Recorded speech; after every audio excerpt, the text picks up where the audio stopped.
நான் இப்போ இருக்கிற வீட்டில் வந்து நான் கிச்சனில் வந்து எந்த ஆணியுமே அடிக்கவே இல்லை. ஏன்னா அது கரண்டிலாம் கொஞ்சம் வைக்கிறதுக்கு ப்ளேஸ் எதுவுமே இல்லை. செல்ஃப்லேயே வைக்கிற மாதிரி இருக்குது. பிளேட்டும் பக்கத்தில் வைக்கிறேன் அப்படின்றதுனால ஒரு மாதிரி டிஸ்டர்பன்ஸாக இருக்குன்ற மாதிரி இருக்குது.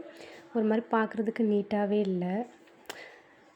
எனக்கு அது பிடிக்கல அப்படின்றதுனால இன்றைக்கி என்ன பண்ணேன் அப்படின்னா, நானே ஒரு 2 ஆணி எடுத்து அடிச்சிடலாம் அப்படின்ட்டு தான் நான் ஐடியா பண்ணியிருந்தேன். கரண்டி போடுறதுக்காக அந்த ஹேங்கர் மாதிரி போட்டுடலாம் அப்படின்ட்டு. அதுக்கு தான் எல்லாமே பண்ணிகிட்டு இருந்தேன்.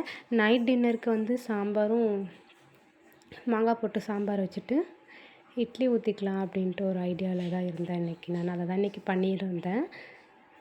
ஏன்னா மழை பெஞ்சிருக்கு, மழை பெஞ்சிட்டே இருக்குது. நிற்கிற மாதிரியே தெரியவே இல்லை. வெளியே எங்கேயுமே போகவே முடியல. அந்த அளவுக்கு மழை பெஞ்சிட்டே தான் இருக்குது. ஸோ இருக்கிறத வச்சு மேனேஜ் பண்ணிக்கலாம் அப்படின்ட்டு நான் விட்டுட்டேன். இந்த வேலையெல்லாம் கொஞ்சம் குக்கரில் வந்து சாம்பாருக்கு எல்லாமே தேவையானதெல்லாம் போட்டுட்டு கொஞ்சம் வீடு எல்லாமே பெருக்கி விட்டுட்டு இருந்தேன். கிச்சன் வந்து நான் ஆல்ரெடி பெருக்கவே இல்லை. காலையிலேருந்து பெருக்கலை. ஏன்னா கொஞ்சம் வேலை இருந்துச்சு அப்படின்றதுனால, இந்த ஆணி அடிக்கிற வேலைலாம் இருந்ததுனால அதில் கொஞ்சம் சுண்ணாம்பெல்லாம் கீழே கொட்டிகிட்டு இருந்துச்சு. அது கிச்சன்லாம் அந்த கவுண்டர் டாப் கொஞ்சம் தொடச்சிட்டு அப்புறமா பார்த்துக்கலாம் அப்படின்ட்டு நான் விட்டுட்டேன். காலையில் எனக்கு சரியாக அது அடிக்க முடியவே இல்லை. ஏன்னா அது கொஞ்சம் டிலே ஆகினே இருந்துச்சு. நான் அடித்து பார்த்தா அது வெளியே வந்துகிட்டே இருந்துச்சு. ஸோ பொறுமையாக தான் அதை ஹேண்டில் பண்ணணும் போல் இருக்குது அப்படின்னு நினச்சிட்டு எல்லா வேலையும் கொஞ்சம் அதுக்கு முன்னாடியே கொஞ்சம் முடிச்சு வச்சுட்டு இந்த வேலையை கொஞ்சம் பார்த்துடலாம் அப்படின்ட்டு தான் நான் அதை பார்த்துட்டு இருந்தேன்.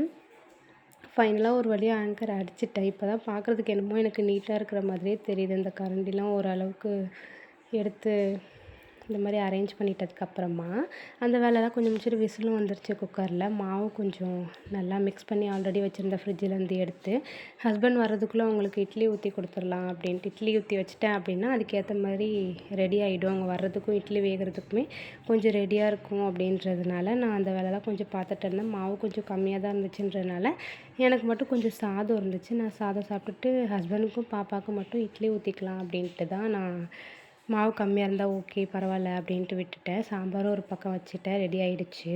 எல்லா வேலையும் முடிச்சுட்டு ப்ளைட் அந்த ரேக்கு வாங்கியிருந்தேன். நான் நேற்று தான் ரிசீவ் ஆகிருந்தது.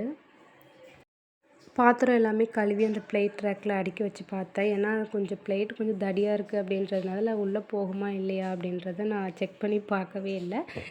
பாத்திரம்லாம் கழுவி முடிச்சுட்டு லாஸ்ட்டாக தான் அந்த வேலையை பார்த்துட்டு இருந்தேன். கொஞ்சம் நாட்டு முட்டை அதெல்லாம் வாங்கிட்டு வந்திருந்தாங்க. அதெல்லாம் கொஞ்சம் எடுத்து பாக்ஸில் வேறு பாக்ஸில் மாற்றி வைக்கணும் அப்படின்ட்டு கவர்லாம் கொஞ்சம் எடுத்து பிரிச்சுட்டு இருந்தேன். அதுக்குள்ளே பாப்பா தூங்கி எழுந்துட்டான்.